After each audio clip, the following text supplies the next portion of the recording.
আলী রাদিয়াল্লাহু আনহু একটা কথা বলতেন যে পৃথিবীতে মানুষ এমনভাবে বিচরণ করে যে মানুষ মনে করে যে পৃথিবীতে সে ছাড়া আর কিছুই নাই, আর পৃথিবী থেকে মানুষ এমনভাবে চলে যায় যে মনে হয় পৃথিবীতে সে কখনো ছিলই না।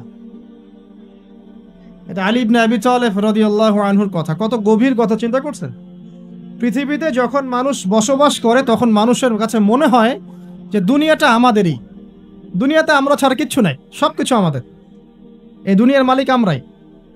মুখে হয়তো বলে যে আল্লাহ বলে একজন আছে, কাজে কিন্তু আসলে মানে না, কাজে কিন্তু আসলে মানুষ সেটা স্বীকার করে না। কার্যত স্বীকার করলে কি মানুষ আল্লাহর হালালকে হারাম করতে পারতো? আল্লাহর হারামকে হালাল করতে পারতো? তো দেখুন, আল্লাহ পাক সময়ের কসম করে বলছেন, যুগ যুগ যুগের পর যুগ তাকিয়ে দেখেন, যারাই আল্লাহ এবং তার রাসূলের বিধানের পরোয়া করে নাই, আল্লাহ পাক কাউকে এই পৃথিবীতে টিকতে দেননি। শুধু একটা সময় দিয়েছেন, কাউকে 100 বছর, কাউকে 1000 বছর, কাউকে 500 বছর, কাউকে 700 বছর। একদিন না একদিন আল্লাহ পাক এদেরকে ধ্বংস করে দিয়েছে। নূহ আলাইহিস সালামের পরে আসেন আদ জাতি। আদ জাতির লোকেরা অনেক লম্বা ছিল, ওই যে ওই গাছের চেয়েও লম্বা হবে। ওই যে গাছটা দেখছেন, ইউক্যালিপ্টার গাছ নাকি জানি, না না ওই যে পিছনে, তো হ্যাঁ ওই গাছের চাইতেও লম্বা। আসলে আমি বুঝাতে পারবো না। তাল গাছগুলো দেখেছেন, তাল গাছ, নারিকেল গাছ, এর চাইতেও বড় বড় ছিল ওরা ফিজিক্যালি। বিশ্বাস হয় না? এমনও মানুষ ছিল পৃথিবীতে, আমরা তো এখন ছোট, লম্বা চওড়া মানুষ ছিল পৃথিবীতে, এবং তারা ছিল আদ এবং সামুদ জাতি। তার একটা কথা বলতো যে মান আশাদ্দু মিন্না কুওয়া, আমাদের চেয়ে শক্তিশালী আর কে আছে? আওয়ালাম ইয়ালামুন আন্নাল্লাহা হুয়া আশাদ্দু মিনহুম কুওয়া, আল্লাহ পাক বলেছেন কোরআনে যে তারা কি জানে না যে আল্লাহ তাদেরকে সৃষ্টি করেছেন তিনি তার চেয়ে বেশি শক্তিশালী। তো এরা বলতো যে আমাদের যে শক্তিশালী কে আছে? পাহাড় কেটে কেটে বাড়ি নির্মাণ করত, সৌধ নির্মাণ করত, যখন কাউকে মারতো ওয়াইদা বাতাসতুম জাব্বারিন, কাউকে পিটাইলে খুব পিটাইতো, মানে খুব উদ্ধত অহংকারী ছিল। হুদ আলাইহিস সালাম এবং সালেহ আলাইহিস সালাম তাদের নবী ছিলেন। আল্লাহ পাক নির্দিষ্ট সময় দিয়েছেন, একদিন ধ্বংস করে দিয়েছেন। বিশাল দেহের এই মানুষগুলোকে আল্লাহ পাক ধ্বংস করেছেন ঝড় দিয়ে, বাতাস দিয়ে। বাতাসে এমন ভাবে উপড়ে দিয়েছেন যেন খেজুর গাছের ডাল উপরে পড়ে গেলে যেমন ভাবে পড়ে থাকে, এরা সেভাবেই পৃথিবীতে পড়েছিল। শেষ, সমস্ত দম্ভ অহংকার সব শেষ, চূর্ণ বিচূর্ণ। সামুদ জাতির একই অবস্থা। আকাশ থেকে বজ্রপাত, এই যে বিজলি যেটা বলি আমরা, প্রচন্ড বজ্রনিনাদ শব্দে একদিনে শেষ। কমে লুত পরস্পর ছেলে ছেলে জেনা করতো, নাউজুবিল্লাহ, যেটা এখনকার ফ্যাশন হয়ে গেছে আর কি।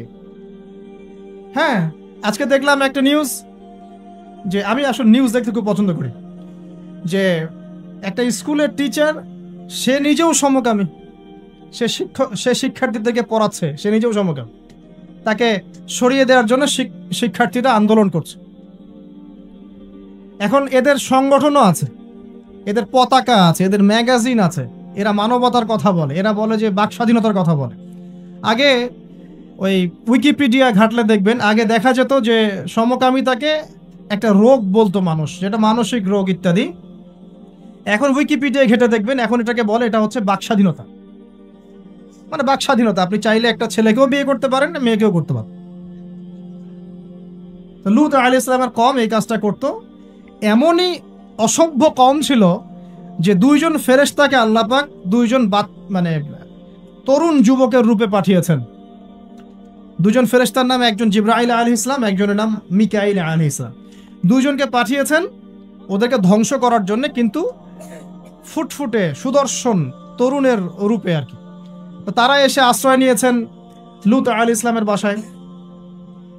এখন ওই কওমের লোকেরা এসে লূত আলাইহিস সালামকে বলছে যে তোমার মেহমানদেরকে ডেকে নিয়ে আসো। লূত আলাইহিস সালাম বলছে কি জন্যে? তখন তারা বলছে তুমি তো খুব ভালো করেই জানো আমরা কি জন্য এসেছি। কথা কি বুঝতে পারছেন? লূত আলাইহিস সালাম বলছেন যে হাউলাই বানাতি ইন কুনতুম ফাইলিন, আমার মেয়েরা আছে, তোমাদের যদি কোনো মানে সৎ পুরুষ থেকে থাকো তাহলে আমার মেয়েদেরকে বিয়ে করে নাও, প্রয়োজন আমার মেয়েদেরকে বিয়ে করে নাও, তারপরে খারাপ কাজে যেও না। তখন তারা বলছে যে তুমি খুব ভালো করেই জানো লূত আমরা কি জন্য এসেছি, তোমার মেয়েদের ব্যাপারে আমার কোনো আগ্রহ নাই। চিন্তা করতে পারেন? তখন লূত আলাইহিস সালাম বলছেন, আলাইসা মিনকুম রাজুলুন রাশীদ, তোমাদের মধ্যে কি একটা ভালো মানুষও বাকি নাই? এরকম কম ছিল, মানে আল্লাহর ফেরেশতাদেরকেও চাচ্ছে নিজেদের কুপ্রবৃত্তি দমন করার জন্য।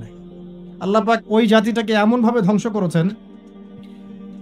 ফেরেশতা জিবরাইল আলাইহিস সালামের পাখা আছে প্রায় 600টা পাখা, 2টা পাখা দিয়ে তিনি ওই পুরো কওমকে এভাবে উঠিয়েছেন আসমানে। তারপর আসমান থেকে ওদেরকে পাথর বর্ষণ করা হয়েছে, রজম যেটা বলি আমরা। দুনিয়াতে রজম না হলে আসমানে হয়েছে রজম, পাথর নিক্ষেপ করে থেতলে দেওয়া হয়েছে, তারপরে এদেরকে উল্টে এভাবে দাফন করে দেওয়া হয়েছে। জর্ডান নামক জায়গার ডেড সি বা মৃত সাগর যেটা, ওই জায়গাটা হচ্ছে কওমে লূতের জায়গা। অনলাইনে ঘেটে দেখেন, এই জায়গায় এই কওমে লূত থাকতো, সমকামী।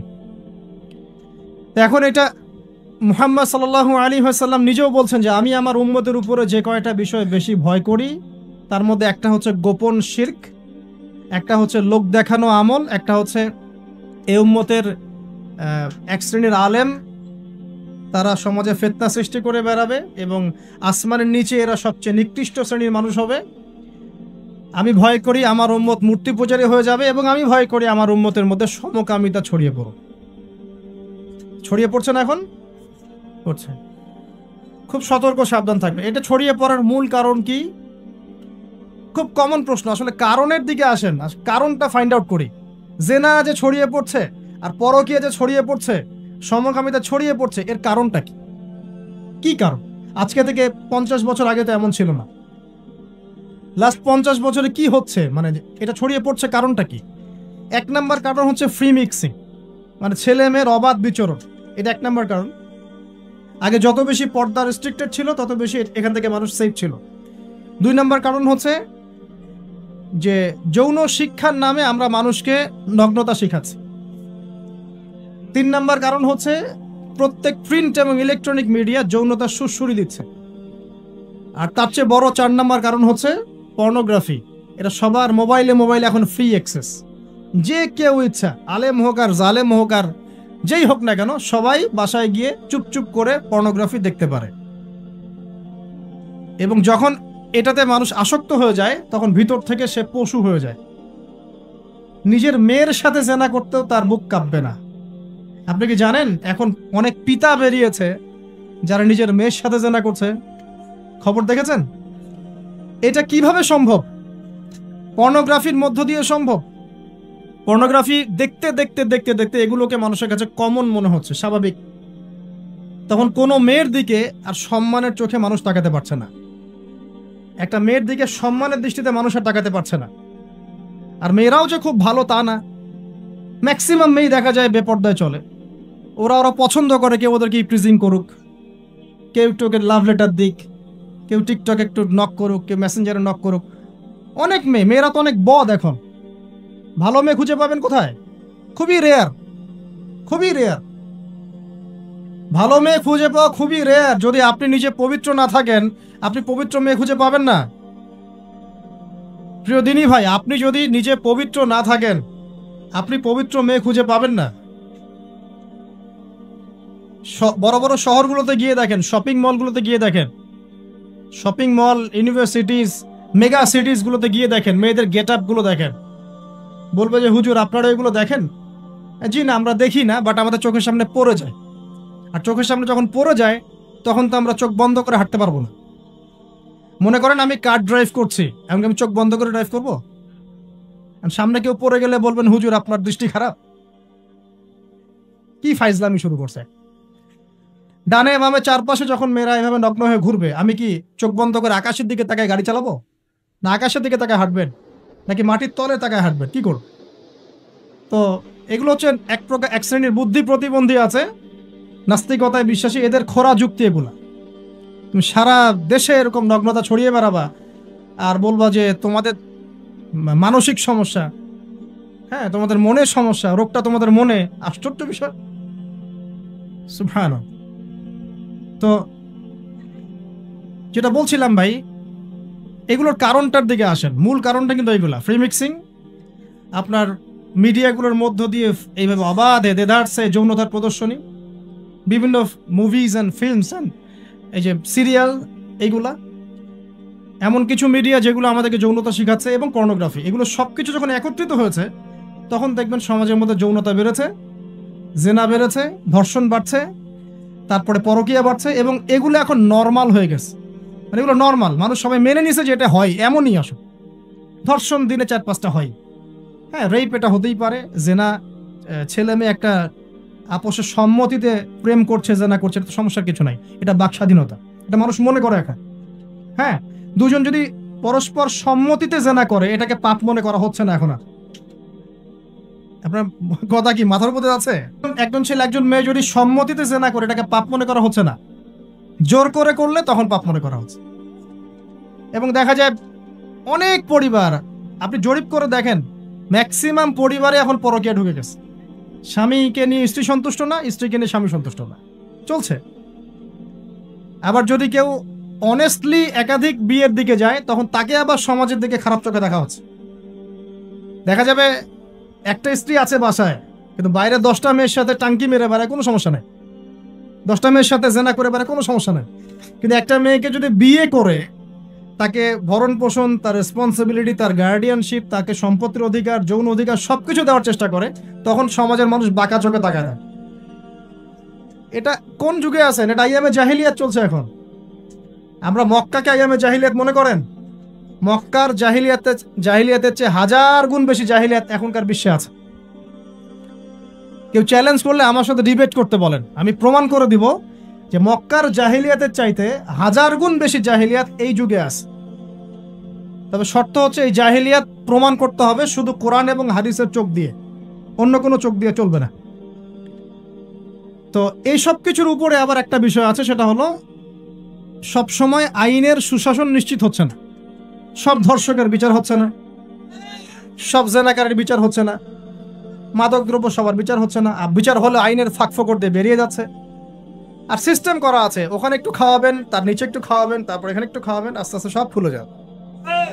আর এগুলো আমরা মেনে নর্মাল, এমনই সিস্টেম, আমরা সবাই মেনেই নিয়েছি, এটাই হয়। এই যে মেনে নেওয়ার ট্রেন্ড, এটা করতে করতে করতে আমরা এখন চরম রকম জাহেলি একটা সমাজে বসবাস করছি। এই সময়ের কসম আল্লাহ পাক আপনাকে করছেন, ওয়াল আসর, সময়ের কসম। মানে কোন সময় আপনি বসবাস করছেন নিজেই চোখ দিয়ে দেখেন। সময়কে চিনতে শিখুন, ইতিহাস পড়তে শিখুন, ইতিহাসের সময়ের যুগে যুগে যারা আল্লাহর আইনের বা আল্লাহর বিধানের বিরোধিতা করেছে ওদের কি পরিণত হয়েছে দেখুন, আর সময়কে মূল্যায়ন করুন। এভাবে আদ সামুদের কথা বললাম, কওমে লুতের কথা বললাম, এই যে কওমে শুআইব, একই অবস্থা, মাপে কম দিত, আল্লাহ পাক ভূমিকম্প দিয়ে ধ্বংস করে দিয়েছে, মানুষকে ঠকাতো। শুআইব আলাইহিস সালামের কওম যেভাবে মানুষকে ঠকাতো, এখনকার IMF আর ওয়ার্ল্ড ব্যাংক মানুষকে এইভাবে ঠকায়। এটা আপনি বুঝবেন না যদি ইন্টারন্যাশনাল ইকোনমিক্স মনিটারি সিস্টেম সম্পর্কে পড়াশোনা না করেন। সুদের জালে ফেলে দরিদ্র দেশগুলোকে একদম গলায় রশি ধরে টেনে ফেলে দিবে, হ্যাঁ, সুদের মধ্য দিয়ে। এবং পুরো ওয়ার্ল্ডটাকে এভাবে সাজিয়েছে, এর বাইরে কেউ বেরোতে পারবে না। ইন্দোনেশিয়ার একজন প্রেসিডেন্ট চেষ্টা করেছিলেন বের হওয়ার জন্য, সুকান্ত, আগে হয়তো আছে, নাম পড়ে দেখবেন। তারপরে ওরা ইন্দোনেশিয়াকে ইকোনমিক স্যাংশন দিয়ে দিয়েছে। ইন্দোনেশিয়া আস্তে একটা ভালো অবস্থান থেকে হঠাৎ করে ধাপ করে পড়ে গিয়েছে। যখন টার্কি এখান থেকে বের হওয়ার চেষ্টা করেছে, ওকে স্যাংশন দিয়ে দিয়েছে। ভেনিজুয়েলা যখন বের হওয়ার চেষ্টা করেছে, ওকে স্যাংশন দিয়ে দিয়েছে। মানে এরা শুআইব আলাইহিস সালামের ওই কওমের মতোই পুরো মানব জাতিকে অর্থনৈতিক দাসত্বের দিকে নিয়ে গেছে। তো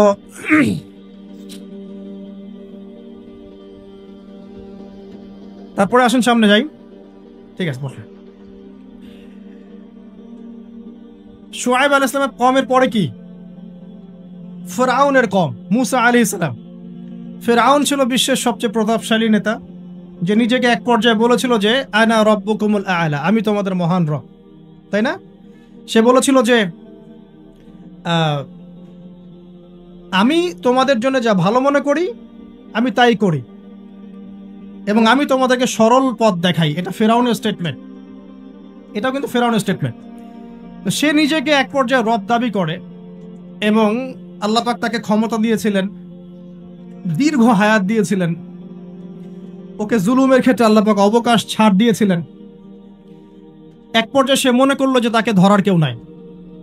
আল্লাহ রাব্বুল আলামিন একটা সুযোগের অপেক্ষা, জাস্ট একটা সুযোগের অপেক্ষা, সেটা হলো মূসা আলাইহিস সালামকে ধাওয়া করছে ফেরাউন এবং তার দলবল লোহিত সাগরের কাছে আসলো। ফেরাউন এদিকে দাঁড়িয়ে আছে, মূসা আলাইহিস সালাম এবং তার সাথীরা পার হয়ে গেল। ফেরাউনও পার হতে গিয়ে আল্লাহ পাক সবাইকে সদল বলে ডুবিয়ে দিলেন। একদিনের ব্যাপার। আল্লাহ পাক ওয়াল আসরির সময়ের কসম করে এদিকে আমাদেরকে তাকাতে বলছেন। ইতিহাস ঘেটে দেখো, ফেরাউনের মতো বড় যারা স্বৈরাচারী ছিল তারাও টিকতে পারে নাই, পেরেছে? পারে নাই। নমরুদের কথা আপনারা জানেন, বিশাল প্রতাপশালী, তাকে আল্লাহ পাক লম্বা হায়াত দিয়েছিলেন। ইব্রাহিম আলাইহিস সালামকে কত পরীক্ষায় না ফেললো, আগুনে পর্যন্ত ফেলেছে। ইব্রাহিম আলাইহিস সালাম বলেছেন হাসবি আল্লাহ ওয়া নি'মাল ওয়াকিল, হাসবি আল্লাহ ওয়া নি'মাল ওয়াকিল, নি'মাল মাওলা ওয়া নি'মান নাসির। আল্লাহ রাব্বুল আলামিন ইব্রাহিম আলাইহিস সালামকে বিজয় দিলেন ও নমরুদকে আল্লাহ পাক ধ্বংস করে দিলেন। কোথায় যাবেন?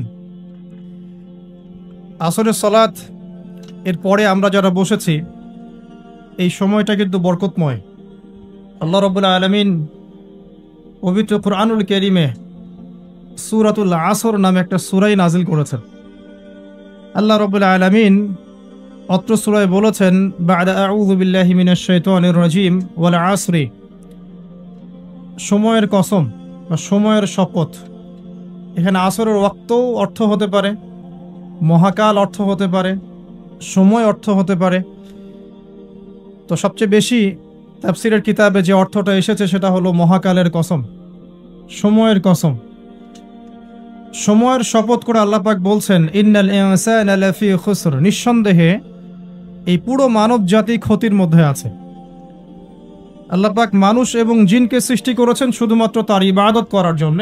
ওয়ামা খালাকতুল জিন্না ওয়াল ইনসা ইল্লা লিয়াবুদুন, কিন্তু সেই আল্লাহ রাব্বুল আলামিন বলছেন যে পুরো মানব জাতি ক্ষতির মধ্যে আছে।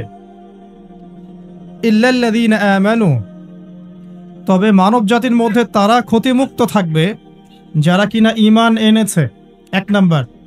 দুই, ওয়া আমিলুস সলিহাত, যারা সৎ আমল সম্পাদন করেছে। তিন, ওয়া তাওয়াসাউ বিল হাক্কি, যারা পরস্পরকে সত্যের উপদেশ দিয়েছে। চার, ওয়া তাওয়াসাউ বিস সবর, এবং যারা পরস্পরকে ধৈর্যের উপদেশ দিয়েছে।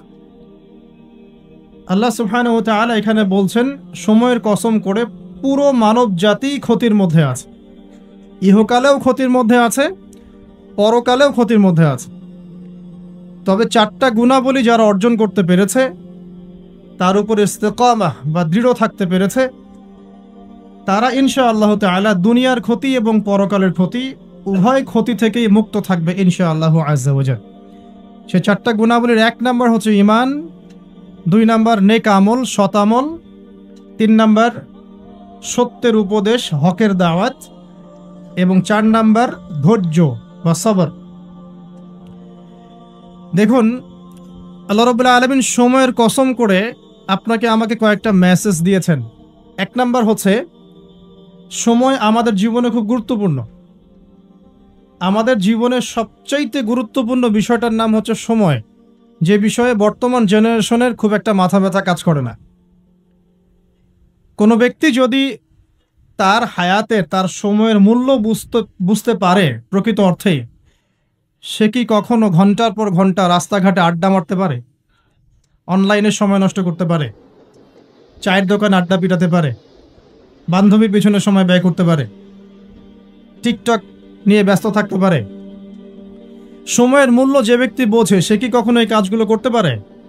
আল্লাহ পাক সবার আগে এখানে আমাকে বলছেন ওয়াল আসরি, সময়ের কসম, অর্থাৎ সময় আপনার আমার জীবনে অত্যন্ত গুরুত্বপূর্ণ এবং এই সময়টা লিমিটেড। আল্লাহ পাক একটা লিমিটেড টাইম দিয়েছেন আমাদেরকে। এই টাইমটা বাড়বেও না, কমবেও না, হয়তোবা বরকত হতে পারে বা বরকত কমে যেতে পারে। হায়াত যেটা আল্লাহ পাক দিয়েছেন এটা কিন্তু বাড়ে না, কমে না, বরং এর মধ্যে হয় বরকত হয় অথবা বরকত কমে যায়। যখন মানুষ পাপে লিপ্ত থাকে, কন্টিনিউয়াসলি পাপ করতে থাকে, তার হায়াতের বরকত কমে যায়। আর যখন মানুষ কন্টিনিউয়াসলি নেক কাজ করতে থাকে, ভালো কাজ করতে থাকে, তার হায়াতের মধ্যে বরকত হয়। এবং বরকতময় সময়গুলো খুঁজে খুঁজে বের করে যদি কেউ আমল করতে পারে, যেমন শেষ রাত তাহাজ্জুদের সময় একটা বরকতময় সময়, ফজরের নামাজের পরের যে সুবহে সাদিকের যে সময়টুকু, ইশরাকের সময়, চাষতের সময়, এগুলো বরকতময় সময়। আসর থেকে মাগরিবের সময় বরকতময়। হজের সময়গুলোতে বরকত আছে। রমাদান মাস বরকতময় মাস। লাইলাতুল কদর এবং শেষ 10 রাত বরকতময়। জিলহজের প্রথম 10 দিন বরকতময়। আরাফা, আশুরা বরকতময়। এগুলো খুঁজে খুঁজে বের করে যে ব্যক্তি আমল করতে পারে তার হায়াতে বরকত হবে ইনশাআল্লাহু আযজা ওয়া জাল। এক কথায় আল্লাহ রাব্বুল আলামিন সময়ের কসম কেন করছেন? আপনাকে আমাকে এটা বোঝানোর জন্যে যে সময় আমাদের জীবনে সবচেয়ে বেশি গুরুত্বপূর্ণ। যে সময়গুলো আমাদের জীবন থেকে চলে গেছে, আপনি আমি যদি 1000 রাকাত নামাজ পড়েও আল্লাহর কাছে কান্নাকাটি করি, সেটা কিন্তু আর ফিরে আসবে না। হয়তোবা আল্লাহ পাক আমাদের গুনাহগুলোকে মাফ করে দিয়ে বাকি জিন্দেগি আমাদেরকে আমল করার তৌফিক দিবেন ইনশাআল্লাহ তাআলা, কিন্তু যে সময়টুকু আমরা নষ্ট করেছি এটা কিন্তু আর ফিরে আসবে না। আজকে যদি এই একটা লেসন নিয়ে বাসায় যেতে পারি আমরা, যে আমরা আমাদের সময়টাকে মূল্যায়ন করব, আজকের এই মাহফিলটা সার্থক। আর আজকের মাহফিলে আমরা যদি অনেক কথাবার্তা বলি কিন্তু কোনো লেসন নিয়ে বাসায় ফিরে না যাই, তাহলে আজকের এই মাহফিলের কোনো সার্থকতা নাই। আসা এবং যাওয়াই হবে এখানে। আমি আসলাম, নাস্তা খেলাম, লেকচার দিলাম, চলে গেলাম। আপনারা আসলেন, দেখলেন, সেলফি উঠালেন, চলে গেলেন। এটাই কি সার্থকতা? না। 1 নাম্বার শিক্ষা নিতে হবে, সময়কে মূল্যায়ন করতে হবে। সময়কে মূল্যায়ন করার জন্য একটা বই সাজেস্ট করব, সেটা হলো প্রোডাক্টিভ মুসলিম। একটা বই আছে, বাজারে পাওয়া যায়, প্রোডাক্টিভ মুসলিম।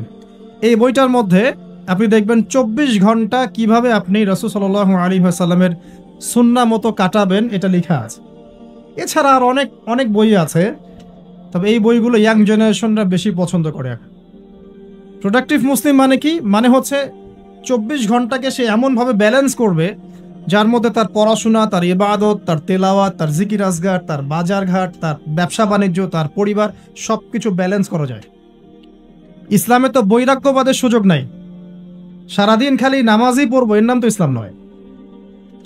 সারা বছর ধরে রোজা রাখবেন, এর নাম কিন্তু ইসলাম নয়। নবী সাল্লাল্লাহু আলাইহি ওয়াসাল্লাম নামাজও পড়তেন, রাতে ঘুমাতেন। তিনি পরিবারও ভরণ পোষণ দিয়েছেন, স্ত্রী সন্তান ছিল, আবার তিনি যুদ্ধ জিহাদও করেছেন। আবার নবী সাল্লাল্লাহু আলাইহি ওয়াসাল্লাম রোজাও রেখেছেন, কখনো ছেড়েও দিয়েছেন। মানে ইসলামে এই বৈচিত্র্য আছে। ইসলাম এই বৈচিত্র্যময় একটা রিলিজন, এটাই ইসলামের সৌন্দর্য। আমরা অনেক সময় মনে করি যে ইসলামের সবকিছু একরকম হতে হবে, সবাইকেই বুকের উপর হাত বাঁধতে হবে, অথবা সবাইকে নাভির নিচে হাত বাঁধতে হবে, অথবা সবাইকে নাভির উপরে হাত বাঁধতে হবে, বা সবাই রফুল ইয়াদান করবে, আবার মনে করি কেউই করবে না। আসলে এই কনসেপ্টগুলো ঠিক নয়। ইসলাম বৈচিত্র্যময়, এখানে ভেরিয়েশন আছে, এখানে বৈচিত্র্য আছে, এবং এই বৈচিত্র্যটাই ইসলামের সৌন্দর্য। এটা বুঝতে আমাদের অনেক সময় লেগে যাচ্ছে, আল্লাহ পাক বোঝার তৌফিক দান করুন। চিন্তার মধ্যে মত পার্থক্য থাকবে। একটা হাদিস, কোরআনের একটা সূরা একজন স্কলার একভাবে ব্যাখ্যা করছেন, আরেকজন কিন্তু আরেকভাবে ব্যাখ্যা করছেন। এখন ব্যাখ্যার মধ্যে মত পার্থক্য দেখা যাচ্ছে, কিন্তু কখনো কখনো দেখা যায় দুটো ব্যাখ্যাই ঠিক আছে। আল্লাহ পাক কাউকে এমন একটা ইলম দিয়েছেন যা অন্য কাউকে দেন নাই, আরেকজনকে আল্লাহ পাক এমন একটা বুঝ দিয়েছেন যেটা আবার অন্য কাউকে দেন নাই। কিন্তু কোরআনের একটা আয়াতকে কেন্দ্র করেই কিন্তু ব্যাখ্যাগুলো এসেছে। তো এই যে বৈচিত্র্য, এটা ইসলামের সৌন্দর্য, এটা ইসলামের মানে ব্যর্থতা নয়, কিন্তু এটা ইসলামের সৌন্দর্য। শুধু খেয়াল রাখতে হবে ওই ব্যাখ্যা, ওই বুঝ আমরা গ্রহণ করব যেই বুঝ এবং ব্যাখ্যা নবী সাল্লাল্লাহু আলাইহি ওয়াসাল্লাম এবং সাহাবায়ে কেরাম রাদিয়াল্লাহু আনহুম তাদের থেকে স্বীকৃত, এতটুকুই। তো যে বিষয়ে আসছিলাম ভাই, সময়টাকে মূল্যায়ন করি। প্রফেটিক লাইফস্টাইল, এটা বলা যতটা সহজ, করাটা খুব কঠিন। রাতের ঘুমানো থেকে শুরু করে আবার রাতের ঘুম পর্যন্ত এই যে 24 ঘন্টার দিন রাত, এটাকে এমনভাবে ঢেলে সাজাতে হবে যাতে এর মধ্যে আমার ইবাদত থাকে, নামাজ থাকে, জামাতে নামাজ থাকে, তিলাওয়াত থাকে, তালিম দেওয়া থাকে, দিন প্রচার থাকে, পরিবারকে সময় দেওয়া থাকে, বাজারঘাট করা থাকে, সন্তান প্রতিপালন থাকে, ব্যবসা বাণিজ্য থাকে, সব কিছুকে ব্যালেন্স করতে হবে। যদি এটা করতে পারি তাহলে ইনশাআল্লাহ আগামী দিনে আশা করা যায় আমাদের তরুণ প্রজন্মের হাতে ইসলামের পতাকা উঠবে ইনশাআল্লাহ। আর এখন যে লাইফস্টাইল আমরা পালন করছি আর কি, বাস্তবতায় আসেন, সেটা হচ্ছে এমন, ঘুমাচ্ছি রাত 2টা-3টায়, কারণ গার্লফ্রেন্ড তো ফোন দেয় রাত 12টার পরে, আর গার্লফ্রেন্ড ফোন দিলে তো 3-4 ঘন্টা কথা না বলে থাকা যায় না, তাই না ভাই? তার মানে ঠিক বলছেন, তার মানে এর সাথে অভ্যস্ত আছেন আপনারা। তো ঘুমাতে ঘুমাতে 3টা 4টা, উঠছেন মাশাআল্লাহ জোহরের আগে, তো ফজরটা পড়ছেন জোহরে গিয়ে, তারপরে যে আসর মাগরিব ঢিলা ঢালাভাবে যাচ্ছে, সারাদিন গায়ে কোনো এনার্জি নাই, যেহেতু ঘুম ক্লিয়ার হচ্ছে না, শরীরে শক্তি নাই। এরপরে আবার ফেসবুকিং আছে, ইউটিউবিং আছে, বন্ধুদের সাথে আড্ডা আছে, একটু সময় পাইলে স্কুল কলেজে অথবা কফি শপে অথবা চায়ের দোকানে আড্ডা মারা, আবার রাত্রেবেলা ওই যে এলাকা ভিত্তিক কিছু জায়গা থাকে আড্ডা মারার, আপনার নদীর ধারে বা রাস্তার ধারে বা ব্রিজের উপরে, দেখবেন গোল হয়ে যুব সমাজ বসে বসে লুডো খেলছে। গোল হয়ে যুবকরা বসে যে কিছু একটা করে, কি করে এটা বুঝতে আমার 1 মাস লাগছে।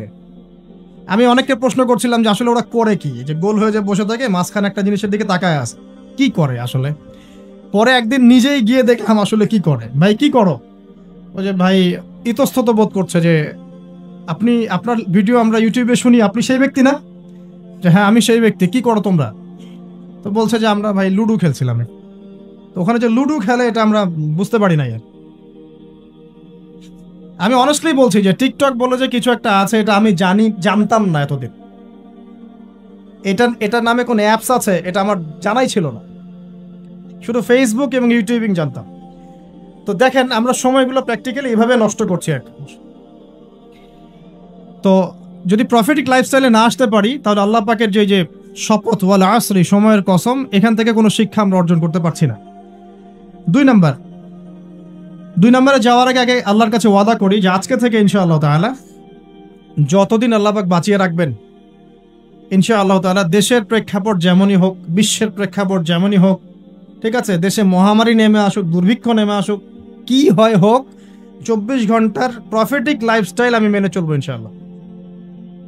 স্পেশালি যুব সমাজকে এই নিয়াত করতেই হবে, আদারওয়াইজ আপনারা সামনে ভয়ঙ্কর বিপদ দেখতে পারবেন। এমন ভয়ঙ্কর সিচুয়েশন আসবে যেটা কল্পনাতেও নাই এই মানব জাতির। কি আসবে সেটা নিয়ে আমি আসলে আপনাদেরকে ভয় দেখাতে যাচ্ছি না। আগামী বিশ্বের ভবিষ্যৎটা ভালো না, আগামী বিশ্বের ভবিষ্যৎটা মোটেই ভালো না। তো সময় এখনই আছে, মানে এই সময়টাই সময় মনে করেন, ভবিষ্যতের চিন্তা বাদ দিয়ে এইটাকেই সময় মনে করেন। আল্লাহ পাক তৌফিক এনায়েত করুন, আমিন। 2 নম্বর মেসেজ হচ্ছে আল্লাহ পাকের, সময়ের কসম করে আল্লাহ পাক বোঝাতে চাচ্ছেন যে ইতিহাস এর দিকে আপনাকে চোখ দিতে হবে। পৃথিবীর সৃষ্টি থেকে নিয়ে কিয়ামত পর্যন্ত একটা বিষয় খুব কমন, সেটা কি? যুগে যুগে যারাই আল্লাহ রাব্বুল আলামিনের তাওহীদ এবং তার নবীর সুন্নতকে অবজ্ঞা করেছে, আল্লাহ পাক কাউকে এই পৃথিবীতে স্থান দেন নাই। এই ইতিহাসটা কোরআন এবং হাদিসের পাতায় পাতায় আছে। সময়ের শপথ করে আল্লাহ পাক আমাদেরকে বলছেন, ইতিহাস ঘেটে দেখো, পিছনের দিকে তাকিয়ে দেখো, যুগে যুগে যারাই আল্লাহ এবং তার রাসূলের অবাধ্য হয়েছে, আল্লাহ পাক কাউকে এই পৃথিবীতে স্থান দেন নাই। 1 নাম্বার দেখেন, ওই যে নূহ আলাইহিস সালাম স্থান পেয়েছে। নূহ আলাইহিস সালামের যুগে যে মানুষেরা আল্লাহর বিরোধিতা করেছিল, তারা কি টিকতে পেরেছে? পারে নাই। মাত্র 40 বা 80টা পরিবার নাজাত পেয়েছে, বাকি সবাইকে আল্লাহ পাক ডুবিয়ে মেরেছে। পৃথিবীতে এখন আমরা যারা বেঁচে আছি, আমরা কিন্তু ওই 40 বা 80 পরিবারের সন্তান। আমাদের পিতামাতা কিন্তু ওইদিকে, যারা ওই সময়ে মহাপ্লাবন থেকে উদ্ধার পেয়েছে, নাজাত পেয়েছে, আমরা কিন্তু তাদেরই সন্তান। আর বাকি কাউকে আল্লাহ পাক পৃথিবীতে রাখেন নাই। আল্লাহর কিচ্ছু যায় আসে না। একটা হাদিসে আছে, পৃথিবীর দাম আল্লাহর কাছে একটা মাছির পাখার সমানও না। এই যে ফয়জুল কালাম বইটা আছে, পড়ে দেখবেন। এই বইটা বাসায় রাখতে পারেন, অনেক চমৎকার একটা বই। এখানে অনেক হাদিস আছে যেটা আপনাদের জন্য খুব ইজি হবে, স্পেশালি যারা জেনারেল লাইনে পড়াশোনা করছেন। মাছির একটা পাখার পরিমাণ দাম যদি আল্লাহর কাছে থাকতো এই পৃথিবীর, তাহলে আল্লাহ পাক এই পৃথিবীতে কোনো কাফের মুশরিককে পানি পান করতে দিতেন না, এক ঝোঁক পানিও দিতেন না। মানে এই মহাবিশ্বের যত গ্রহ নক্ষত্র আছে, এগুলোর সামনে পৃথিবীর দামটা অনেকটা এমন। একটা উদাহরণ দিচ্ছি, সমুদ্রে গিয়েছেন কখনো? সি বিচে গিয়েছেন? কক্সবাজারে ওইদিকে গিয়েছেন কখনো? আচ্ছা, নদী তো গিয়েছেন, এই তিস্তার চরে গিয়েছেন না? মনে করেন তিস্তার চরে বিশাল চর, এই চরের মধ্যে একটা বালুর কি পরিমাণ মূল্য আছে? বালুর একটা কণার কি পরিমাণ দাম থাকতে পারে? এই পুরো মহাবিশ্বে পৃথিবীর অবস্থানটা এতটুকুই, বরং তার চেয়েও কম। পুরো মহাবিশ্বে পৃথিবীর অবস্থান এর চাইতেও কম, যতটুকু একটা বিশাল চরের মধ্যে একটা বালুর মূল্য। পুরো বিশাল সমুদ্র সৈকত, এই সমুদ্র সৈকতে একটা বালুর কোনো দাম আছে? একটা বালুর কণার?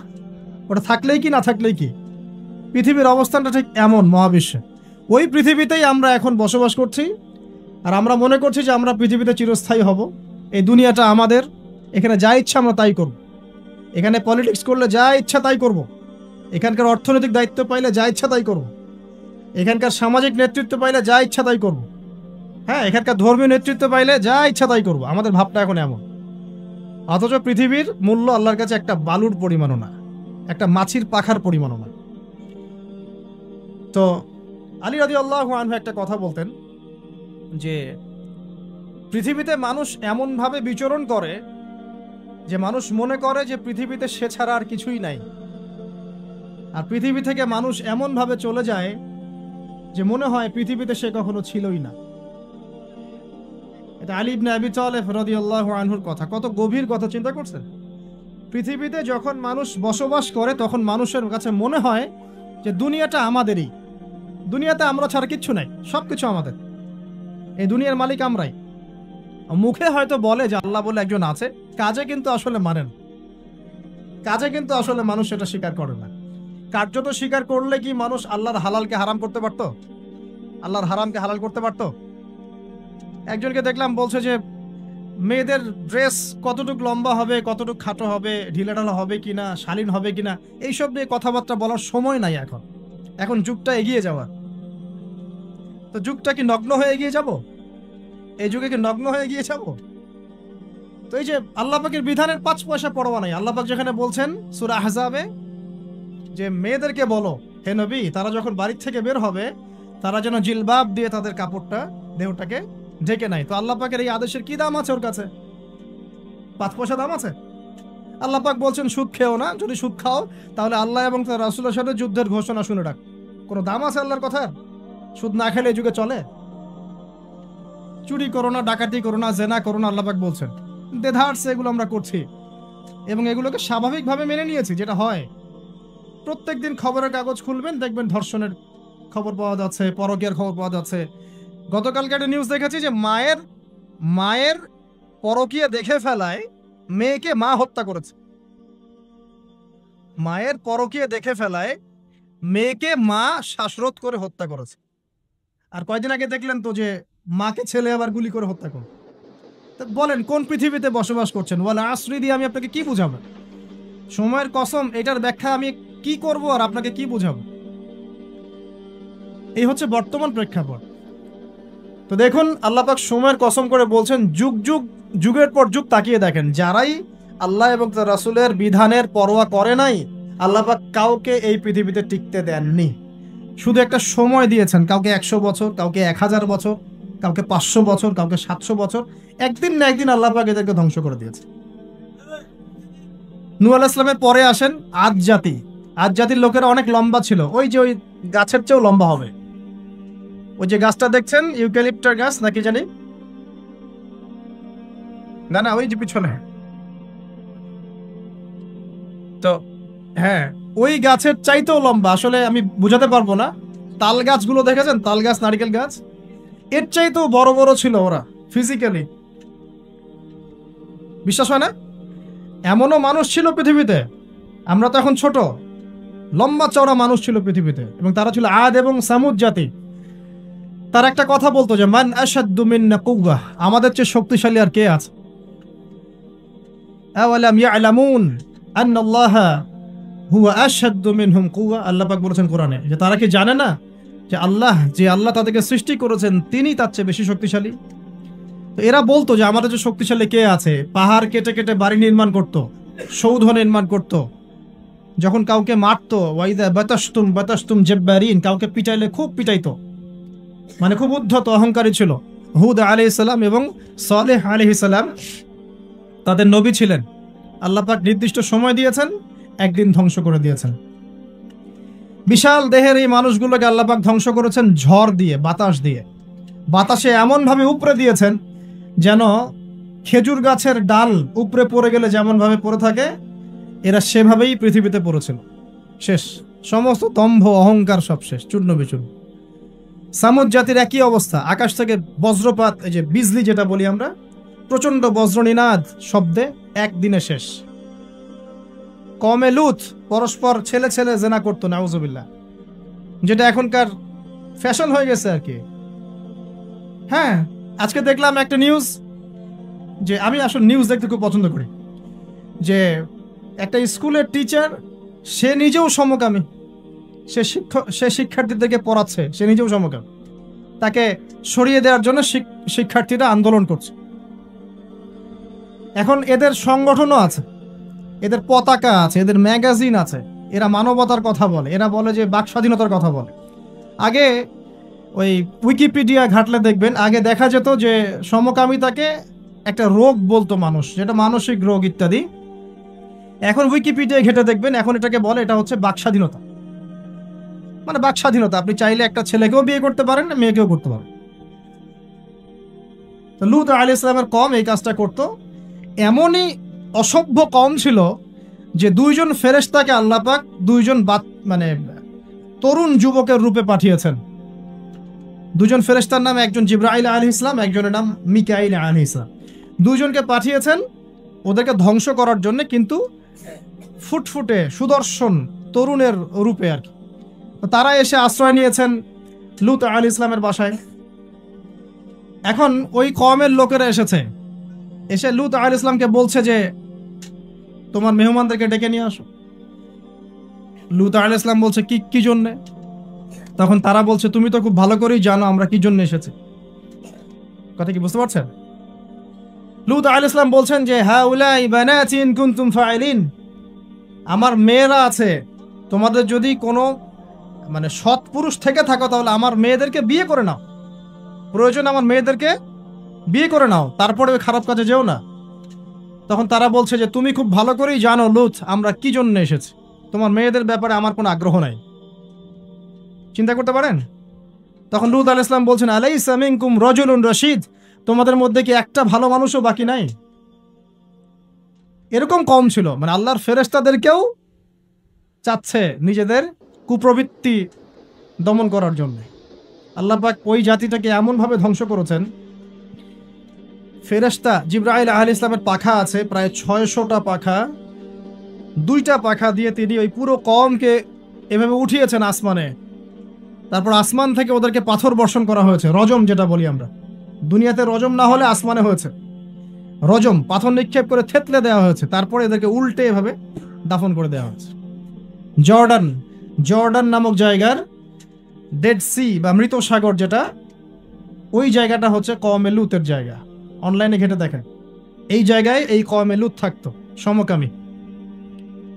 এখন এটা মুহাম্মদ সাল্লাল্লাহু আলাইহি ওয়াসাল্লাম নিজেও বলছেন যে আমি আমার উম্মতের উপরে যে কয়টা বিষয় বেশি ভয় করি তার মধ্যে একটা হচ্ছে গোপন শিরক, একটা হচ্ছে লোক দেখানো আমল, একটা হচ্ছে এই উম্মতের এক শ্রেণীর আলেম তারা সমাজে ফিতনা সৃষ্টি করে বেড়াবে এবং আসমানের নিচে এরা সবচেয়ে নিকৃষ্ট শ্রেণীর মানুষ হবে। আমি ভয় করি আমার উম্মত মূর্তি পূজারী হয়ে যাবে এবং আমি ভয় করি আমার উম্মতের মধ্যে সমকামিতা ছড়িয়ে পড়ছে না, এখন পড়ছে। খুব সতর্ক সাবধান থাকবে। এটা ছড়িয়ে পড়ার মূল কারণ কি? খুব কমন প্রশ্ন, আসলে কারণের দিকে আসেন, কারণটা ফাইন্ড আউট করি। জেনা যে ছড়িয়ে পড়ছে আর পরকীয়া যে ছড়িয়ে পড়ছে, সমকামিতা ছড়িয়ে পড়ছে, এর কারণটা কি কারণ? আজকে থেকে 50 বছর আগে তো এমন ছিল না। লাস্ট 50 বছরে কি হচ্ছে, মানে এটা ছড়িয়ে পড়ছে কারণটা কি? 1 নাম্বার কারণ হচ্ছে ফ্রি মিক্সিং, মানে ছেলে মেয়ের অবাধ বিচরণ, এটা 1 নাম্বার কারণ। আগে যত বেশি পর্দা রেস্ট্রিক্টেড ছিল তত বেশি এখান থেকে মানুষ সেফ ছিল। 2 নাম্বার কারণ হচ্ছে যে যৌন শিক্ষার নামে আমরা মানুষকে নগ্নতা শিখাচ্ছি। 3 নাম্বার কারণ হচ্ছে প্রত্যেক প্রিন্ট এবং ইলেকট্রনিক মিডিয়া যৌনতা সুড়সুড়ি দিচ্ছে। আর তার চেয়ে বড় 4 নাম্বার কারণ হচ্ছে পর্নোগ্রাফি। এটা সবার মোবাইলে এখন ফ্রি অ্যাক্সেস, যে কেউ ইচ্ছা, আলেম হোক আর জালেম হোক আর যেই হোক না কেন, সবাই বাসায় গিয়ে চুপচুপ করে পর্নোগ্রাফি দেখতে পারে। এবং যখন এটাতে মানুষ আসক্ত হয়ে যায় তখন ভিতর থেকে সে পশু হয়ে যায়। নিজের মেয়ের সাথে জেনা করতেও তার বুক কাঁপবে না। আপনি কি জানেন এখন অনেক পিতা বেরিয়েছে যারা নিজের মেয়ের সাথে জেনা করছে, খবর দেখেছেন? এটা কিভাবে সম্ভব? পর্নোগ্রাফির মধ্য দিয়ে সম্ভব। পর্নোগ্রাফি দেখতে দেখতে দেখতে দেখতে এগুলোকে মানুষের কাছে কমন মনে হচ্ছে, স্বাভাবিক। তখন কোনো মেয়ের দিকে আর সম্মানের চোখে মানুষ তাকাতে পারছে না। একটা মেয়ের দিকে সম্মানের দৃষ্টিতে মানুষ আর তাকাতে পারছে না। আর মেয়েরাও যে খুব ভালো তা না, ম্যাক্সিমাম মেয়ে দেখা যায় বেপর্দায় চলে। ওরা পছন্দ করে কেউ ওদেরকে ইপ্রিজিং করুক, কেউ একটু ওকে লাভ লেটার দিক, কেউ টিকটক একটু নক করুক, কেউ মেসেঞ্জারে নক করুক। অনেক মেয়েরা তো অনেক বদ এখন। ভালো মেয়ে খুঁজে পাবেন কোথায়? খুবই রেয়ার, খুবই রেয়ার। ভালো মেয়ে খুঁজে পাওয়া খুবই রেয়ার। যদি আপনি নিজে পবিত্র না থাকেন, আপনি পবিত্র মেয়ে খুঁজে পাবেন না। প্রিয় দিনী ভাই, আপনি যদি নিজে পবিত্র না থাকেন, আপনি পবিত্র মেয়ে খুঁজে পাবেন না। বড় বড় শহরগুলোতে গিয়ে দেখেন, শপিং মলগুলোতে গিয়ে দেখেন, শপিং মল, ইউনিভার্সিটিজ, মেগা সিটিজগুলোতে গিয়ে দেখেন, মেয়েদের গেট আপগুলো দেখেন। বলবে যে হুজুর আপনারা এগুলো দেখেন? জি না, আমরা দেখি না, বাট আমাদের চোখের সামনে পড়ে যায়। আর চোখের সামনে যখন পড়ে যায়, তখন তো আমরা চোখ বন্ধ করে হাঁটতে পারবো না। মনে করেন আমি কার ড্রাইভ করছি, এমনকি আমি চোখ বন্ধ করে ড্রাইভ করবো? আর সামনে কেউ পড়ে গেলে বলবেন হুজুর আপনার দৃষ্টি খারাপ। কি ফাইজলামি শুরু করছে! ডানে বামে চারপাশে যখন মেয়েরা এভাবে নগ্ন হয়ে ঘুরবে, আমি কি চোখ বন্ধ করে আকাশের দিকে তাকায় গাড়ি চালাবো? না আকাশের দিকে তাকায় হাঁটবেন, নাকি মাটির তলে তাকায় হাঁটবেন? কি করব? তো এগুলো হচ্ছে এক প্রকার, এক শ্রেণীর বুদ্ধি প্রতিবন্ধী আছে, নাস্তিকতায় বিশ্বাসী, এদের খোরা যুক্তি এগুলা। তুমি সারা দেশে এরকম নগ্নতা ছড়িয়ে বেড়াবা আর বলবা যে তোমাদের মানসিক সমস্যা, হ্যাঁ তোমাদের মনের সমস্যা, রোগটা তোমাদের মনে। আশ্চর্য বিষয়, সুবহানাল্লাহ। তো যেটা বলছিলাম ভাই, এগুলোর কারণটার দিকে আসেন। মূল কারণটা কিন্তু এইগুলা, ফ্রি মিক্সিং। আপনার মিডিয়াগুলোর মধ্য দিয়ে এইভাবে অবাধে দেদারসে যৌনতার প্রদর্শনী, বিভিন্ন মুভিজ অ্যান্ড ফিল্মস অ্যান্ড এই যে সিরিয়াল, এইগুলা এমন কিছু মিডিয়া যেগুলো আমাদেরকে যৌনতা শিখাচ্ছে, এবং পর্নোগ্রাফি, এগুলো সব কিছু যখন একত্রিত হয়েছে, তখন দেখবেন সমাজের মধ্যে যৌনতা বেড়েছে, জেনা বেড়েছে, ধর্ষণ বাড়ছে, তারপরে পরকীয়া বাড়ছে, এবং এগুলো এখন নর্মাল হয়ে গেছে। মানে এগুলো নর্মাল, মানুষ সবাই মেনে নিছে যে এটা হয়, এমনই আসো। ধর্ষণ দিনে 4-5টা হয়, হ্যাঁ রেপ এটা হতেই পারে, জেনা ছেলে মেয়ে একটা আপোষের সম্মতিতে প্রেম করছে, জেনা করছে, এটা সমস্যার কিছু নাই, এটা বাক স্বাধীনতা, এটা মানুষ মনে করে এখন। হ্যাঁ, দুজন যদি পরস্পর সম্মতিতে জেনা করে, এটাকে পাপ মনে করা হচ্ছে না এখন আর। আপনার কথা কি মাথার উপরে আছে? একজন ছেলে একজন মেয়ে যদি সম্মতিতে জেনা করে, এটাকে পাপ মনে করা হচ্ছে না। জোর করে করলে তখন পাপ মনে করা হচ্ছে। এবং দেখা যায় অনেক পরিবার, আপনি জরিপ করে দেখেন, ম্যাক্সিমাম পরিবারে এখন পরকীয়া ঢুকে গেছে। স্বামীকে নিয়ে স্ত্রী সন্তুষ্ট না, স্ত্রীকে নিয়ে স্বামী সন্তুষ্ট না, চলছে। আবার যদি কেউ অনেস্টলি একাধিক বিয়ের দিকে যায়, তখন তাকে আবার সমাজের দিকে খারাপ চোখে দেখা হচ্ছে। দেখা যাবে একটা স্ত্রী আছে বাসায়, কিন্তু বাইরে 10টা মেয়ের সাথে টাঙ্কি মেরে বেড়ায়, কোনো সমস্যা নেই। 10টা মেয়ের সাথে জেনা করে বেড়ায়, কোনো সমস্যা নেই। কিন্তু একটা মেয়েকে যদি বিয়ে করে, তাকে ভরণ পোষণ, তার রেসপন্সিবিলিটি, তার গার্ডিয়ানশিপ, তাকে সম্পত্তির অধিকার, যৌন অধিকার সবকিছু দেওয়ার চেষ্টা করে, তখন সমাজের মানুষ বাঁকা চোখে তাকায় না। এটা কোন যুগে আছেন? এটা আইয়ামে জাহিলিয়াত চলছে এখন। আমরা মক্কাকে আইয়ামে জাহিলিয়াত মনে করেন? মক্কার জাহিলিয়াতের চেয়ে 1000 গুণ বেশি জাহিলিয়াত এখনকার বিশ্বে আছে। কেউ চ্যালেঞ্জ করলে আমার সাথে ডিবেট করতে বলেন, আমি প্রমাণ করে দিব যে মক্কার জাহিলিয়াতের চাইতে 1000 গুণ বেশি জাহিলিয়াত এই যুগে আছে। তবে শর্ত হচ্ছে, এই জাহিলিয়াত প্রমাণ করতে হবে শুধু কোরআন এবং হাদিসের চোখ দিয়ে, অন্য কোনো চোখ দিয়ে চলবে না। তো এই সব কিছুর উপরে আবার একটা বিষয় আছে, সেটা হলো সবসময় আইনের সুশাসন নিশ্চিত হচ্ছে না। সব ধর্ষকের বিচার হচ্ছে না, সব জেনাকারের বিচার হচ্ছে না, মাদক দ্রব্য সবার বিচার হচ্ছে না। আর বিচার হলে আইনের ফাঁকফোকর দিয়ে বেরিয়ে যাচ্ছে। আর সিস্টেম করা আছে, ওখানে একটু খাওয়াবেন, তার নিচে একটু খাওয়াবেন, তারপর এখানে একটু খাওয়াবেন, আস্তে আস্তে সব খুলে যাবে। আর এগুলো আমরা মেনে নর্মাল, এমনই সিস্টেম, আমরা সবাই মেনেই নিয়েছি, এটাই হয়। এই যে মেনে নেওয়ার ট্রেন্ড, এটা করতে করতে করতে আমরা এখন চরম রকম জাহেলি একটা সমাজে বসবাস করছি। এই সময়ের কসম আল্লাহ পাক আপনাকে করছেন, ওয়াল আসর, এই সময়ের কসম। মানে কোন সময় আপনি বসবাস করছেন নিজেই চোখ দিয়ে দেখেন। সময়কে চিনতে শিখুন। ইতিহাস পড়তে শিখুন। ইতিহাসের সময়ের যুগে যুগে যারা আল্লাহর আইনের বা আল্লাহর বিধানের বিরোধিতা করেছে ওদের কি পরিণত হয়েছে দেখুন, আর সময়কে মূল্যায়ন করুন। এভাবে আদ সামুদের কথা বললাম, কওমে লুতের কথা বললাম, এই যে কওমে শুআইব একই অবস্থা, মাপে কম দিত, আল্লাহ পাক ভূমিকম্প দিয়ে ধ্বংস করে দিয়েছে, মানুষকে ঠকাতো। শুআইব আলাইহিস সালামের কওম যেভাবে মানুষকে ঠকাতো, এখনকার IMF আর ওয়ার্ল্ড ব্যাংক মানুষকে এইভাবে ঠকায়। এটা আপনি বুঝবেন না যদি ইন্টারন্যাশনাল ইকোনমিক্স মনিটারি সিস্টেম সম্পর্কে পড়াশোনা না করেন। সুদের জালে ফেলে দরিদ্র দেশগুলোকে একদম গলায় রশি ধরে টেনে ফেলে দিবে, হ্যাঁ, সুদের মধ্য দিয়ে, এবং পুরো ওয়ার্ল্ডটাকে এভাবে সাজিয়েছে, এর বাইরে কেউ বেরোতে পারবে না।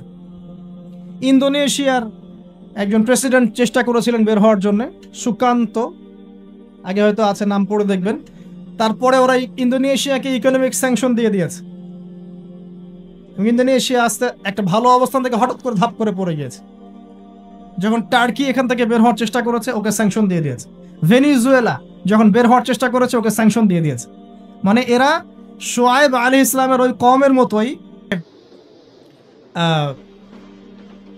আমি তোমাদের জন্য যা ভালো মনে করি আমি তাই করি, এবং আমি তোমাদেরকে সরল পথ দেখাই। এটা ফেরাউনের স্টেটমেন্ট, এটাও কিন্তু ফেরাউনের স্টেটমেন্ট। তো সে নিজেকে এক পর্যায়ে রব দাবি করে, এবং আল্লাহ পাক তাকে ক্ষমতা দিয়েছিলেন, দীর্ঘ হায়াত দিয়েছিলেন, ওকে জুলুমের ক্ষেত্রে আল্লাহ পাক অবকাশ ছাড় দিয়েছিলেন। এক পর্যায়ে সে মনে করলো যে তাকে ধরার কেউ নাই। আল্লাহ রাব্বুল আলামিন একটা সুযোগের অপেক্ষা, জাস্ট একটা সুযোগের অপেক্ষা, সেটা হলো মুসা আলাইহিস সালামকে ধাওয়া করছে ফেরাউন এবং তার দলবল লোহিত সাগরের কাছে আসলো। ফেরাউন এদিকে দাঁড়িয়ে আছে, মুসা আলাইহিস সালাম এবং তার সাথীরা পার হয়ে গেল। ফেরাউনও পার হতে গিয়ে আল্লাহ পাক সবাইকে সদল বলে ডুবিয়ে দিলেন। একদিনের ব্যাপার। আল্লাহ পাক ওয়াল আসরির সময়ের কসম করে এদিকে আমাদেরকে তাকাতে বলছেন। ইতিহাস ঘেটে দেখো, ফেরাউনের মতো বড় যারা স্বৈরাচারী ছিল তারাও টিকতে পারে নাই, পেরেছে? পারে নাই। নমরুদের কথা আপনারা জানেন, বিশাল প্রতাপশালী, তাকে আল্লাহ পাক লম্বা হায়াত দিয়েছিলেন। ইব্রাহিম আলাইহিস সালামকে কত পরীক্ষায় না ফেললো, আগুনে পর্যন্ত ফেলেছে।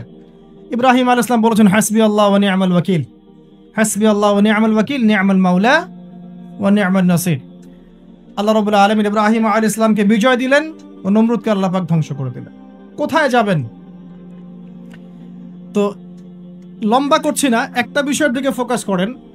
সময়ের কসম বলতে আল্লাহ পাক আপনাকে বর্তমান সময়টাকে চিন্তা করতে শেখাচ্ছেন।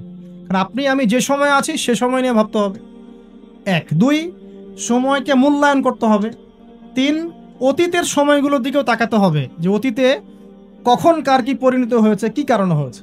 এখান থেকে শিক্ষা নিয়ে সামনের দিকে পথ চলতে হবে। আর সামনের সময় কেমন? সামনের সময় আরো ভয়ঙ্কর।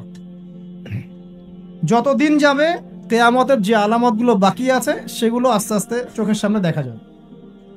10টা বড় বড় আলামত এখনো দেখা যাচ্ছে না, বাকি ছোট ছোট যত আলামত আছে তার 100টার মধ্যে 99টাই দেখা যাচ্ছে।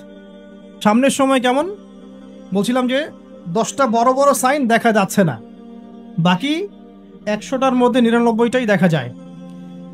কি কি দেখা যাচ্ছে কয়েকটা বলি। উঁচু উঁচু বিল্ডিং দেখা যায়, উঁচু উঁচু বিল্ডিং এর প্রতিযোগিতা দেখা যায়। সমাজের নিম্ন শ্রেণীর মানুষ, রাখাল শ্রেণীর মানুষ উঁচু উঁচু অট্টালিকা নির্মাণের প্রতিযোগিতা করছে, দেখা যায়। সমাজের ম্যাক্সিমাম মানুষ এখন সুদ খাচ্ছে, দেখা যাচ্ছে। ছেলেরা মেয়েদের পোশাক পরছে, মেয়েরা ছেলেদের পোশাক পরছে, দেখা যায়। আচ্ছা, সমাজে মেয়েদের সংখ্যা বাড়ছে, ছেলেদের সংখ্যা কমছে, দেখা যাচ্ছে। বেশি থেকে বেশি আল্লাহ পাকের গজব আসছে, আসমানি গজব, জমিনের বালা, বন্যা বলেন, ভূমিধস বলেন, ভূমিকম্প বলেন, জলোচ্ছ্বাস বলেন, দিন দিন বাড়ছে না কমছে? বাড়ছে। মুসলিমদের উপর অমুসলিমদের অত্যাচার বাড়ছে না কমছে? মুসলিম উম্মার বিভক্তি বাড়ছে না কমছে? বাড়ছে। মানুষ আলেম, বড় বড় ওলামায়ে কেরাম যারা আছেন তাদের ইন্তেকাল বেশি হচ্ছে না কম হচ্ছে? ওলামায়ে কেরাম যারা বড় বড় আলেম ওলামা তারা আস্তে আস্তে চলে যাচ্ছেন না? মানুষ অনেক জাহেলকে আলেম মনে করছে না? হ্যাঁ, এমনও কিছু মানুষ মুসলিম সমাজে দিন প্রচার করছে যাদের ফ্রেঞ্চ কাট দাড়ি। আস্তে আস্তে আস্তে আস্তে দেখেন নাই, এমন অনেক মানুষ দিন প্রচার করছে ইসলামে, দাড়ি ফ্রেঞ্চ কাট, মাশাআল্লাহ। এবং সে বলছে যে মানে এটা যে সুন্নাহ, এটা কোরআনে কোথায় আছে? সম্মাদারির কথা কোরআনে কোথায় আছে? দাড়ি টুপি পাগড়ির মধ্যে ইসলামকে সীমাবদ্ধ করে ফেলেছেন, এই জন্যে প্রতিবাদ স্বরূপ সে নিজে আর লম্বা দাড়ি রাখবে না। কি বুঝলেন? আপনারা দাড়ি টুপি এবং পাগড়ি জুব্বার মধ্যে ইসলামকে সীমাবদ্ধ করে ফেলেছেন, এই কারণে সে নিজে আর দাড়ি রাখবে না, ইসলাম প্রচার করে বেড়াচ্ছে। মানুষ ওদের পিছনে ছুটছেও। দেখলাম নারী একজন মহিলা ওয়াজ মাহফিলের স্টেজে উঠে বক্তব্য দিচ্ছে। হ্যাঁ, আশপাশে কিছু মানুষ আছে যাদের আবার দাড়ি টুপিও আছে, তারা বসে বসে আবার শুনছেও লেকচার। হ্যাঁ, তো এই যে সাইন যে আলেমদের মৃত্যু হবে, জাহেলদেরকে মানুষ আলেম মনে করবে, মেয়েদের সংখ্যা বাড়বে, ছেলেদের সংখ্যা কমবে, ছেলেরা মেয়েদের পোশাক পরবে, মেয়েরা ছেলেদের পোশাক পরবে, এগুলো দেখতে পাচ্ছেন না? দেখতে পাচ্ছেন। সময় সংক্ষিপ্ত হয়ে আসছে না? নবীজি বলেছেন একটা বছর চলে যাবে একটা কিসের মতো? মাসের মতো। মাস যাবে সপ্তাহের মতো, সপ্তাহ যাবে একটা দিনের মতো। সময়ের বরকত কমছে না? কমছে। হঠাৎ মৃত্যু বাড়ছে না মানুষের? হঠাৎ মৃত্যু যাচ্ছে, অ্যাক্সিডেন্ট, মরে গেল হঠাৎ। দেখবেন ছোট ছোট বাচ্চা যারা আছে, এই বাচ্চাদের সাথে যৌন সম্পর্ক বাড়ছে না? বাচ্চাদেরকে ধর্ষণ বাড়ছে না? সমাজে এমনি নর্মালি জেনার ধর্ষণ বাড়ছে না? পরিবারের ভাঙনগুলো হচ্ছে না বেশি? ভাঙন বাড়ছে না? পরকীয়া বাড়ছে না? এই যে ভাইয়ে ভাইয়ে দ্বন্দ্ব, সম্পত্তির জন্য বাবার সাথে ছেলের দ্বন্দ্ব, মায়ের সাথে ছেলের দ্বন্দ্ব, প্রতিবেশী খুনাখুনি, এগুলো বাড়ছে না কমছে? সব কিয়ামতের সাইন। আমানতদারিতা উঠে যাচ্ছে না? যে ব্যক্তি মিথ্যাবাদী তাকে সমাজে সত্যবাদী বলা হচ্ছে না? আর যে সত্যবাদী ওকে সমাজে মিথ্যাবাদী বলা হচ্ছে না? কোথায় আছেন? আপনি নিজেই পড়াশোনা করেন, দেখেন আলামত আর কতগুলো আলামত চান, সবগুলো আপনি চোখের সামনে দেখতে পারবেন। আজকে এটা টপিক না, নাহলে এটা নিয়ে আমি 2 ঘন্টা কথা বলতে পারবো ইনশাআল্লাহ। কিন্তু 10টা বড় বড় সাইন এখনো আসে নাই। কিরকম? 1, মাসিহুদ দাজ্জাল এসেছে? আসে নাই মানে সে এখনো আত্মপ্রকাশ করেনি মানুষের রূপে, কিন্তু তার জন্ম হয়েছে, সে আছে, যেখানে থাকার সেখানেই আছে। তার যেটা মিশন, সেই মিশন চলছে বিশ্বজুড়ে, এবং তার মিশনগুলো বাস্তবায়ন করছে এখন। এটা হবে সামনে, এটা দেখা যাচ্ছে না। আর কি? ইয়াজুজ আর মাজুজ দেখতে পাচ্ছেন না, 3টা বড় বড় ভূমিকম্প দেখতে পাচ্ছেন না। আর কি পাচ্ছেন না? ইয়েমেনের আগুন দেখতে পাচ্ছেন না, দাব্বাতুল আরদ দেখতে পাচ্ছেন না, ঈসা আলাইহিস সালামের আগমন দেখতে পাচ্ছেন না। মানে এই যে বড় বড় সাইনগুলো, এগুলো আপনি দেখতে পাচ্ছেন, বাকি সব ছোট ছোট আলামতগুলো দেখতে পাচ্ছেন না? দেখতে পাচ্ছেন। এটা আপনার সময় সামনে অপেক্ষা করছে। আর আল্লাহ পাক, আল্লাহ রাব্বুল আলামিন, আমরা শেষ করছি, আল্লাহ রাব্বুল আলামিন এখন কি বলছেন? যে এই সময়ের কসম করে আল্লাহ পাক বলছেন সবাই আমরা ক্ষতির মধ্যে আছি। আমরা যে ক্ষতির মধ্যে আছি এটাকে বোঝার আর বাকি আছে? পারিবারিকভাবে, ধর্মীয়ভাবে, ইকোনমিক্যালি, আপনার পলিটিক্যালি আমরা যে ক্ষতির মধ্যে আছি বোঝার কি বাকি আছে? পুরো বিশ্বটাই ক্ষতির সম্মুখীন। কিন্তু আল্লাহ পাক একটা শর্ত দিচ্ছেন বা একটা উপায় বলে দিচ্ছেন যে এই 4টা কাজ যদি তোমরা ঠিকঠাক মতো করতে পারো ইনশাআল্লাহ তোমরা ক্ষতি থেকে বেঁচে থাকবে ইনশাআল্লাহ। আমরা দোয়া করি আল্লাহ পাক আমাদের সবাইকে এই 4টা কাজ সঠিকভাবে করার তৌফিক ইনায়াত করুন। আমিন।